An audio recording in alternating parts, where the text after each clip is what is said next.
اب آگے اللہ تبارک و تعالی نے ان لوگوں کا بیان کیا ہے کہ جن کے پاس واضح اور روشن دلائل آ جانے کے باوجود وہ مسلسل کفر اور عناد کے راستے پر ڈٹے ہوئے ہیں اور حضور اقدس نبی کریم سرور دو عالم صلی اللہ علیہ وسلم سے طرح طرح کے مطالبات کرتے رہتے ہیں، تو اللہ تبارک و تعالیٰ آگے یہ فرما رہے ہیں کہ کیا ان لوگوں کے پاس جو دلائل آ چکے ہیں وہ ان کو مطمئن کرنے کے لیے کافی نہیں ہیں؟ تو فرمایا کہ حل ینظرون، کیا یہ اور کسی بات کا انتظار کر رہے ہیں سوائے اس کے کہ الا ان یاتیہم اللہ، کہ اللہ تبارک و تعالیٰ خود ان کے پاس آ جائے، فی ظلل من الغمام، بادل کے سائبانوں میں، والملائکہ، اور فرشتے بھی آ جائیں، یعنی سارے معجزات تو تمہارے سامنے آ چکے، نبی کریم سرور دو عالم صلی اللہ علیہ وسلم کی سچائی اور حقانیت پر ناقابل انکار دلائل قائم ہو چکے، یہ قرآن کریم بذات خود ایک معجزہ ہے، اور خود نبی کریم سرور دو عالم صلی اللہ علیہ وسلم کی ذات اقدس کے ذریعے اللہ تبارک و تعالی نے بہت سے معجزات دکھا دیے، تو اب کیا تمہیں بس اسی کا انتظار ہے کہ اللہ میاں خود تمہارے سامنے آ جائیں اور بادل کے سائبانوں میں سے اللہ تبارک و تعالی نظر آنے لگے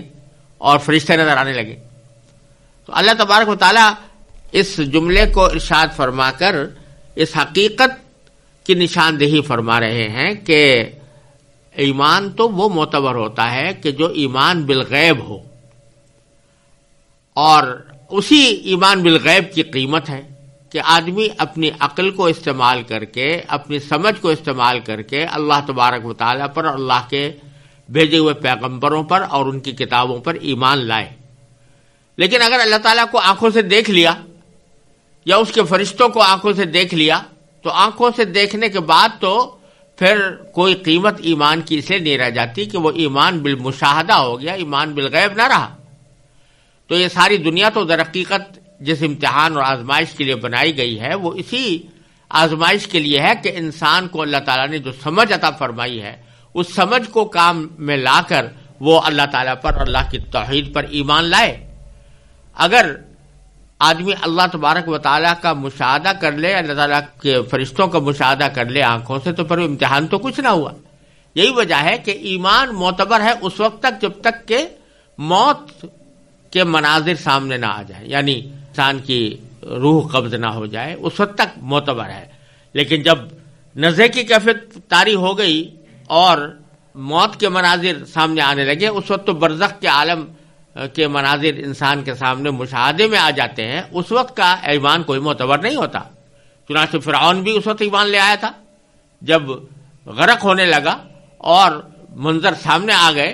تو اس وقت میں اس نے کہا تھا کہ میں ایمان لے آتا ہوں، لیکن اللہ تعالیٰ نے فرمایا آل آنا، کیا اب ایمان لاتے ہو جبکہ اس سے پہلے تم مسلسل نافرمانی اختیار کرتے رہے؟ تو اللہ تبارک و تعالیٰ فرما رہے ہیں کہ جب تمہارے سامنے سارے معجزات، سارے دلائل آ چکے ہیں تو اب تمہیں انتظار اس کے سوا اور کیا ہو سکتا ہے کہ اللہ تعالیٰ خود آئے تمہارے سامنے یا اس کے فرشتے تمہارے سامنے آئے؟ اور اگر بالفرض ایسا ہو تو وقضی الامر، تو پھر تو سارا معاملہ چکا ہی دیا جائے گا۔ یعنی یہ اللہ تعالیٰ کی سنت ہے کہ جب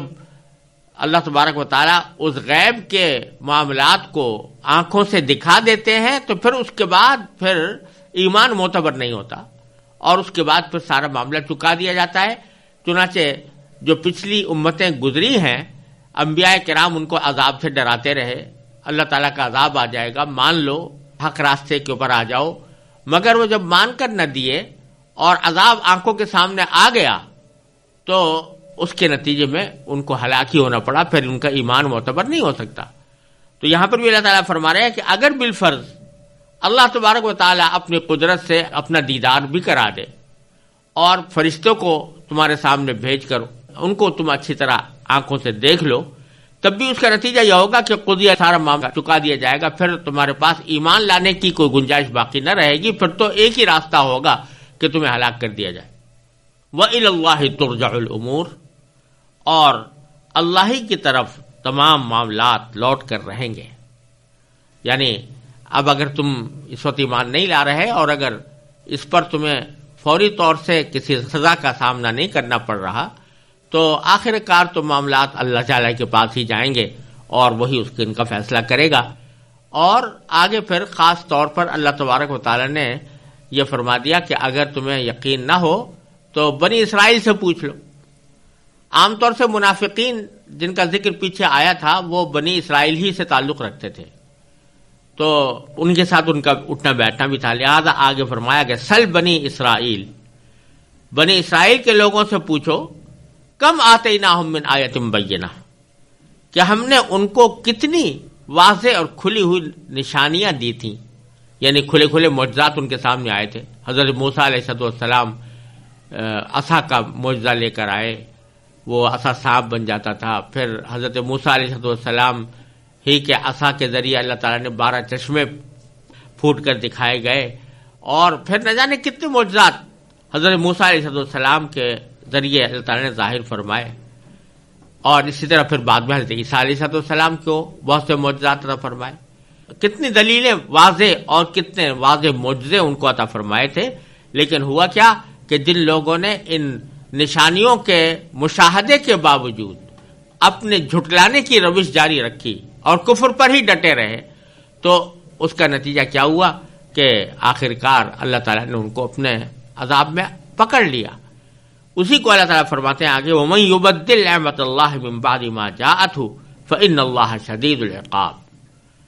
وَمَن يُبَدِّلْ نِعْمَتَ اللَّهِ، جو شخص اللہ کی نعمت کو تبدیل کرے، مِن بَعْدِ مَا جَاءَتْهُ،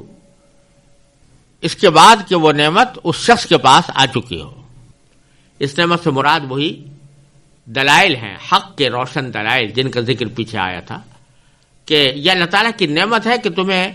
وہ دلائل تمہارے اوپر واضح کر دیتے ہیں، تمہارے سامنے روشن دلائل آ جاتے ہیں. تو اس نعمت کا تقاضا تو یہ ہے کہ ان دلائل کے آنے کے بعد حق کو تسلیم کر لو. لیکن اگر ان دلائل کے آنے کے بعد اس کو تسلیم کرنے کے بجائے تم جھٹلانے ہی کی روش پر قائم رہتے ہو تو یہ اللہ کی نعمت کو بدلنا ہے. تو جو شخص کے اللہ کی نعمت کو تبدیل کرے تو اسے یاد رکھنا چاہیے کہ ان اللہ شدید العقاب، اللہ تعالیٰ کا عذاب بڑا سخت ہے. پھر آگے اللہ تبارک و تعالیٰ فرماتے ہیں کہ زُیِّنَ لِلَّذِينَ كَفَرُوا الْحَيَاةُ الدُّنْيَا، یہ لوگ جو اپنے کفر میں مست ہیں اور اپنے کفر کو انہوں نے اپنی زندگی کا مطمع نظر بنا رکھا ہے، یعنی جنہوں نے کفر کو اپنا اوڑھنا بچھانا بنا لیا ہے اور یہ سمجھتے ہیں کہ ہمیں تو اس کفر سے کبھی ٹلنا نہیں ہے، ان کے بارے میں فرماتے ہیں کہ جن لوگوں نے کفر اپنا لیا ہے ان کے لیے دنیاوی زندگی بڑی دلکش بنا دی گئی ہے. زُیِّنَ لِلَّذِينَ كَفَرُوا الْحَيَاةُ الدُّنْيَا، کافروں کے لیے دنیاوی زندگی بڑی مزین بنا دی گئی ہے، دلکش بنا دی گئی ہے. یعنی جب کفر اختیار کر لیا اور اللہ تبارک و تعالیٰ سے غافل ہو گئے، اس بات سے بے پرواہ ہو گئے کہ کسی وقت ہمیں اللہ تعالیٰ کے سامنے اپنے اعمال کی جواب دہی کرنی ہے، تو پھر تو یہ دنیا کی زندگی ہی رہ گئی. اسی دنیاوی زندگی کے جو لذتیں ہیں اور اس کی جو راحتیں ہیں انہی کو انہوں نے اپنا مقصد زندگی بنا لیا ہے، اور وہ اللہ تعالیٰ نے پھر ان کے اس حضد اور ہٹ درمی کے نتیجے میں ان کا ذہن بھی اسی طرف لگا دیا ہے کہ وہ یہ ساری حیات دنیا جو کچھ بھی ہے اس کو بڑا دلکش سمجھتے ہیں اور اسی کی بہبود کی، اسی کی بھلائی کی فکر میں رہتے ہیں. تو ایک طرف تو حال یہ ہے کہ تنگ نظری کا حال یہ ہے کہ ان کی نظر دنیاوی زندگی سے آگے نہیں جاتی، اور دوسری طرف ان کا حال یہ ہے کہ وَيَسْخَرُونَ مِنَ الَّذِينَ آمَنُوا، کہ یہ ایمان والوں کا مذاق اڑاتے ہیں. جو ایمان والے اپنی دنیاوی زندگی کے اندر آخرت کو بہتر بنانے کی کوشش کر رہے ہیں اور اس کے نتیجے میں کچھ محنت اٹھاتے ہیں، مشقت اٹھاتے ہیں، تو یہ ان کا مذاق اڑاتے ہیں کہ دیکھو یہ اپنی دنیاوی زندگیوں کو کس طرح ضائع کر رہے ہیں. تو یہاں تو وہ مذاق اڑا رہے ہیں، لیکن باری تعالیٰ فرماتے ہیں وَالَّذِينَ اتَّقَوْا فَوْقَهُمْ يَوْمَ الْقِيَامَةِ، جب قیامت کا دن آئے گا تو جن لوگوں کا یہ مذاق اڑا رہے ہیں، اور یہ وہ لوگ ہیں جن کے دل میں ایمان بھی ہے اور تقوی بھی ہے، تو وہ ان سے بالا ہوں گے، ان سے اونچے ہوں گے اس وقت یہ ان کو پتہ چلے گا کہ جن لوگوں کا ہم نے مذاق اڑایا تھا ان کو اللہ تبارک و تعالی نے ہم سے کتنا اونچا مقام عطا فرمایا ہے۔ پھر فرمایا واللہ یرزق من یشاء بغیر حساب، اللہ تبارک و تعالی جس کو چاہتا ہے بے حساب رزق دیتا ہے۔ یہ جملہ در حقیقت کفار کے اس باطل دعوے کا جواب ہے کہ وہ کبھی کہا کرتے تھے کہ اللہ تعالیٰ چونکہ ہمیں خوب رزق دے رہا ہے اس لیے یہ اس بات کی علامت ہے کہ وہ ہمارے عقائد اور اعمال سے ناراض نہیں ہے، کیونکہ اگر وہ ناراض ہوتا تو ہمارا رزق بند کر دیتا۔ تو ان کو جو دنیاوی زندگی کا عیش حاصل تھا یا دنیاوی زندگی کے ساز و سامان ان کے پاس تھے،